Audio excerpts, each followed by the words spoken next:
Hello everyone, my name is Nikita and I'm the project leader for Escape from Tarkov from Battle State Games. We are now recording the first issue of our developer diary here in St. Petersburg.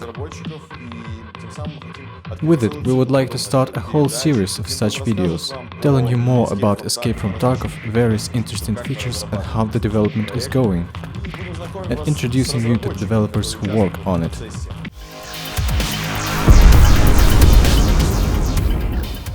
Our work started as far back as 2012, when all info was kept secret. Nobody knew we were developing another project, and that project was Escape from Tarkov. It is set in the universe of Russia 2028, and all of our ideas that we've used so far or going to use, including a well-known online shooter Contract Wars, they all belong to the same universe of Russia 2012. By the way, it was Contract Wars that gave us everything we needed: experience, people, resources and various other bonuses. Reaping benefits from a project like this, we decided to make something serious, something distinctive, something that will become the dawn of a new age for the genre, something to be proud of. My name is Alexei, I'm a reserve officer and co-author of Russia 2028 Universe, as well as writer, game designer and military advisor.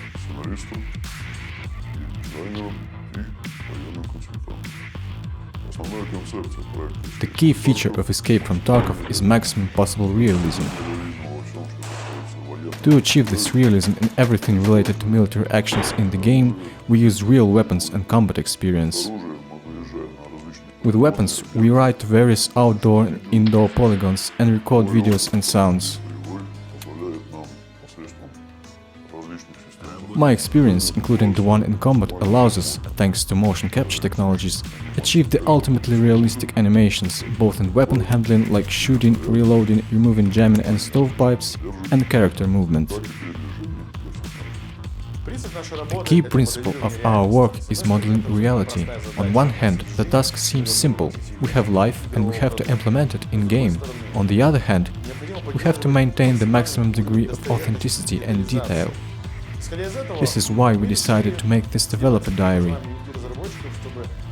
to show you, our players, how the Escape from Tarkov development is going, and share with you the excitement and challenge of working on it. In the first issue we have decided to focus the story on animations and animation system. It is probably the most important part of visual appeal. All players pay attention to it. No animation, no fun. Now I'm happy to introduce you to our galaxy-wide celebrity, Alexander Kovalchuk, best known as Kiba. He is our lead animator and he knows everything about animation, and now he'll share some of his knowledge with you.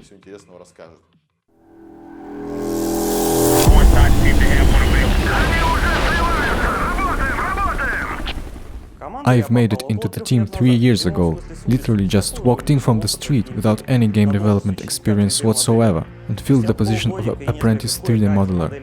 Half a year and several roughly modeled weapons later, guys on the team suggested me to try animating the weapons. Of course, if you look at the first gun I tampered with, it's gonna make me cry. However, 100 guns later, both of my own and fixed after my predecessors, there are some things to be proud of. I've come up with plenty of ideas and features I'd like to introduce, and Escape from Tarkov is the perfect playground for this. It's a real paradise for any weapon enthusiast. Me and my colleagues are facing a real chance of setting a new bar for weapon implementation in games.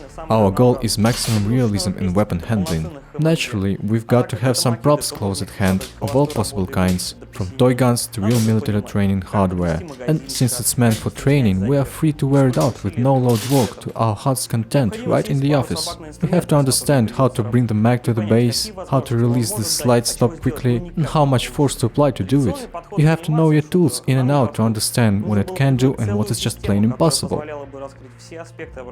The traditional approach to animations and shooters was unacceptable. We had to build a whole system which would cover all possible aspects of weapon handling. Talking about other shooters generally, every weapon has 4 or 5 animations: pull it out, shoot, reload, full or not, and if we're lucky, an idle animation. In our case, however, the very same weapon will need 10 times more animations, with all of them divided into segments and adjusted appropriately for smooth transition of one into another in numerous possible combinations. Moreover, all of them should run smoothly, sharply and most importantly, not arbitrarily. Eventually, the system grew up to be what we have now. Briefly, just briefly, it's drawing weapon, zeroing, shooting, ejecting magazine, inserting magazine, fast drop of the magazine, ejecting the old mag with the new one in hand, releasing sight stop, if there is one, if there isn't and there is no cartridge in the chamber, cocking the receiver, removing misfired cartridge, removing jamming or stovepipes, switching fire mode controller, weapon idling, and a dozen more animations that are either absent in other games or made rather primitively. Let's move on to the development scene. What do we see first?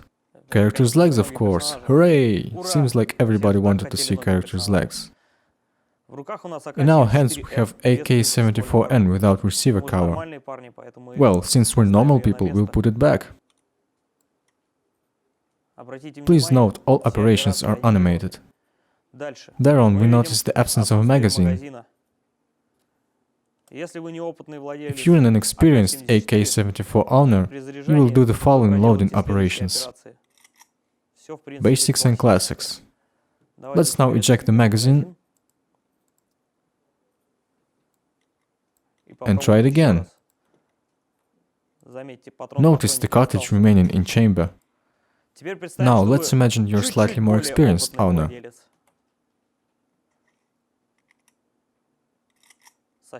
Whole other story, like a true Spetsnaz. Switching to full auto.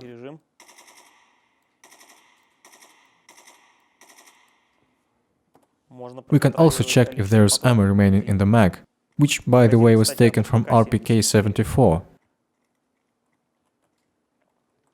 Now let's try to completely unload some weapon, for instance a Makarov pistol.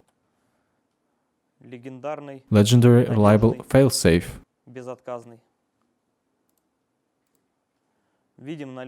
Here we see there is a magazine and a round in the chamber.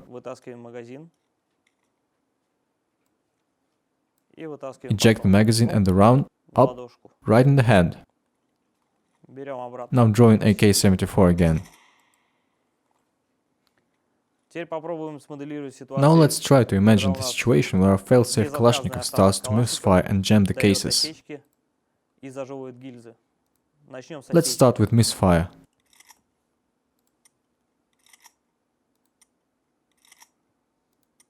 Please note the whole cartridge is extracted. Now let's try an instance of jamming of extracted case.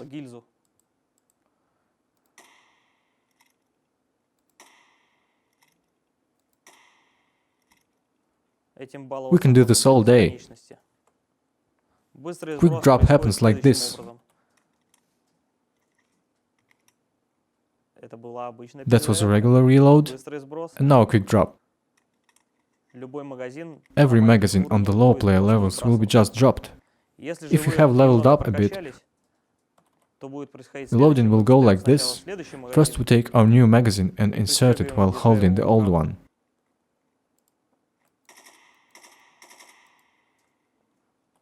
Loading M4.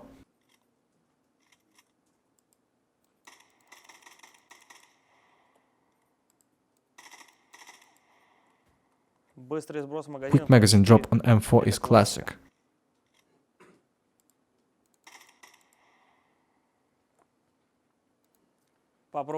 Let's try the case jamming scenario.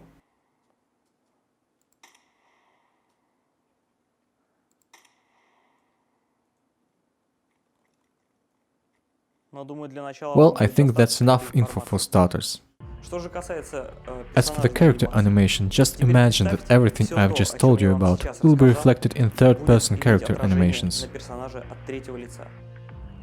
Hello, my name is Evgeny, and I will be demonstrating the third-person character animations.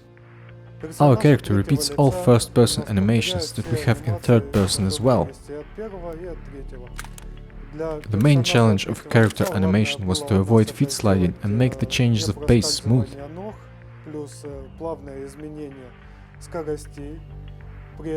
Let's hold control and scroll. The speed grows from minimum to maximum, from walking to running. Same thing happens to movement in all directions, right or left. We also have the ability to change the character's stance height even at the maximum speed. Minimum height, maximum height. To do this, we hold C and scroll.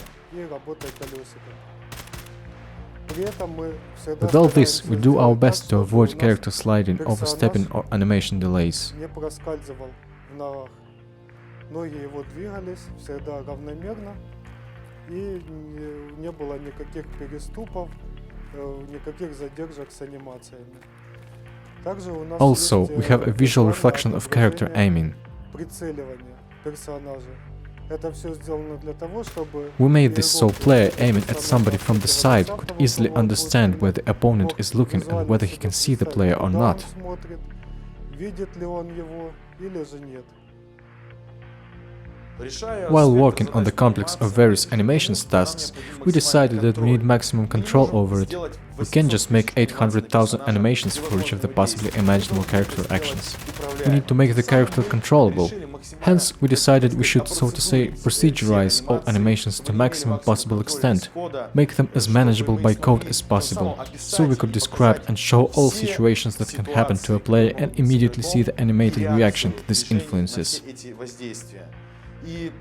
This enormous task have got many people working on it.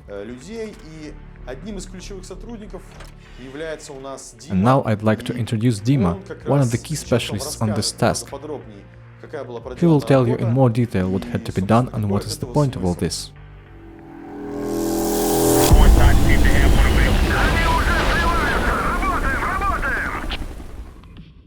One of the things we strive to get right in Escape from Tarkov is a visual representation of a character's physical condition. I am talking about health, wounds and traumas, fatigue, as well as weight and destructive power of the weapon.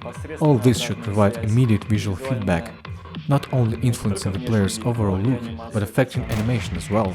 You can only get as much done with traditional keyframe animation, and that's where I step in.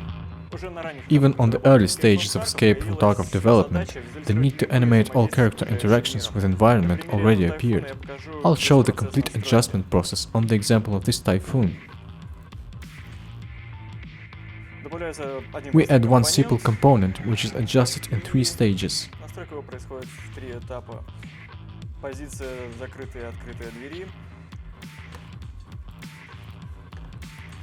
Positions of open and closed door, which I am setting now.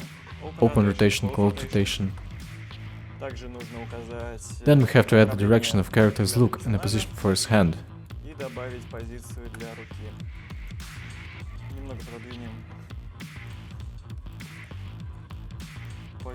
Let's move starting position for interaction a little bit.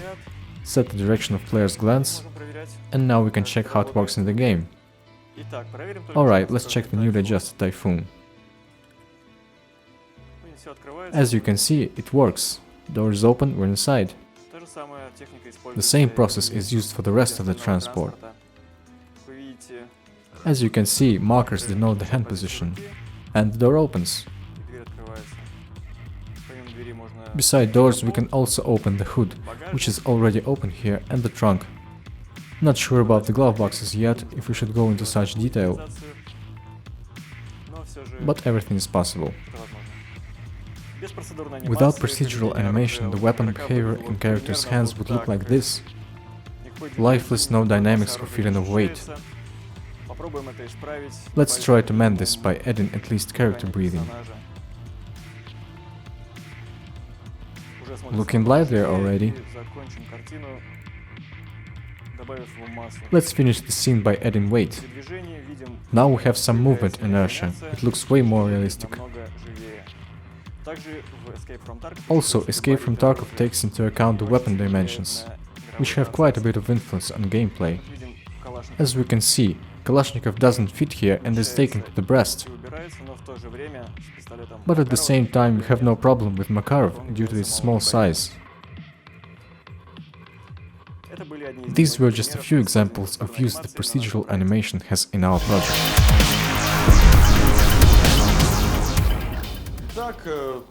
Well, our first issue is coming to its end.